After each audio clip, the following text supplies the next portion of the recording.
వికారాబాద్ జిల్లా పెద్దేముల్ మండలం జనగాం గ్రామంలో గత అర్ధరాత్రి పశువుల పాకకు నిప్పంటుకుంది. దీంతో 2 లేగదూడలు మృతి చెందగా మరో 2 గేదెలకు తీవ్ర గాయాలు అయ్యాయి.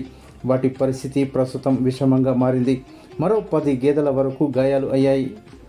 పూర్తి వివరాల్లోకి వెళితే జనగాం గ్రామానికి చెందిన రైతు విష్ణువర్ధన్ రెడ్డి వ్యవసాయంతో పాటు గేదెలను పోషిస్తూ జీవనం సాగిస్తున్నాడు. గత రాత్రి పశువుల పాక నుండి గేదెల ఆహాకారాలు వినబడడంతో నిద్ర నుండి మేల్కొని చూడగా అప్పటికే దాదాపు 75% పశువుల పాక అగ్నికి దగ్ధమైంది. స్థానికుల సహకారంతో గేదెలపై మరియు పశువుల పాకపై నీరు పోసి మంటల్ని ఆర్పారు. ఈ ప్రమాదంలో దాదాపు 4 లక్షల రూపాయల నష్టం జరిగిందని, ప్రభుత్వమే తమను ఆదుకోవాలని రైతు విష్ణువర్ధన్ రెడ్డి ప్రభుత్వాన్ని కోరుతున్నాడు. నా పేరు విష్ణువర్ధన్ రెడ్డి, జనగాం గ్రామం, పెద్దేముల్ మండలం. రాత్రి బల్రా సెడ్ అనుకున్నది. బల్రా అనుకుని అందులో 5 బల్రా గాయాలైనాయి, 2 దుడ్డలు చనిపోయినాయి.